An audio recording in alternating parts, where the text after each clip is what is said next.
മൂന്നാമത്തെ പ്രോഗ്രാം അനുസരിച്ച് നിർമ്മിക്കേണ്ട പാറ്റേൺ ആണ് ഇവിടെ കാണുന്നത്. ഇവിടെ ഒരു കളർ ലിസ്റ്റ് തന്നിട്ടുണ്ട്. ഇതിൽ 4 നിറങ്ങളുണ്ട്. അതിനുശേഷം ഒരു ഫോർ ലൂപ്പ് തന്നിട്ടുണ്ട്. അതിന് താഴെ പിന്നെയും ഒരു ഫോർ ലൂപ്പ്. ഇത് 3ഉം കൂടി ചേർന്ന് കഴിഞ്ഞാൽ 360 എന്ന് കിട്ടണം. അതായത് ഇതിലെ 4 എന്ന നമ്പരും ഇവിടുത്തെ 6 എന്ന നമ്പരും ഇവിടുത്തെ 15 എന്ന നമ്പരും ചേർന്ന് കഴിഞ്ഞാൽ 360 എന്ന് കിട്ടണം. നമുക്ക് കാൽക്കുലേറ്റർ ഉപയോഗിച്ച് നോക്കാം. ആദ്യം ഈ ലിസ്റ്റ് പ്രകാരമുള്ള 4 എന്ന് ടൈപ്പ് ചെയ്യാം കാൽക്കുലേറ്ററിൽ. 4 പിന്നെ ഗുണിക്കണം. പിന്നെ ഇവിടെ കാണുന്ന 6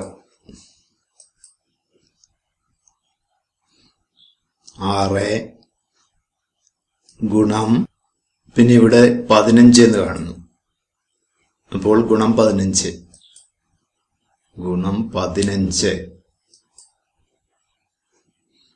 4ഉം 6ഉം 15ഉം തമ്മിൽ ഗുണിക്കുമ്പോൾ 360 കിട്ടണം എന്നാണ് നമ്മൾ പറഞ്ഞത്. ശരിയാണോ എന്ന് പരിശോധിക്കാം. സമം 360 ശരിയാണ്.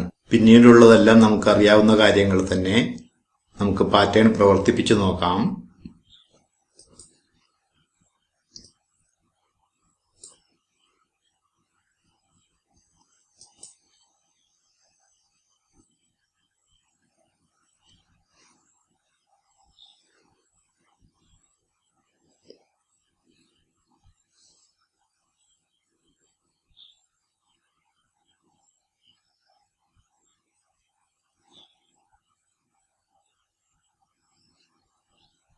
പ്രോഗ്രാം 3ൽ പറഞ്ഞ പാറ്റേൺ നമ്മൾ പ്രവർത്തിപ്പിച്ചു കഴിഞ്ഞു.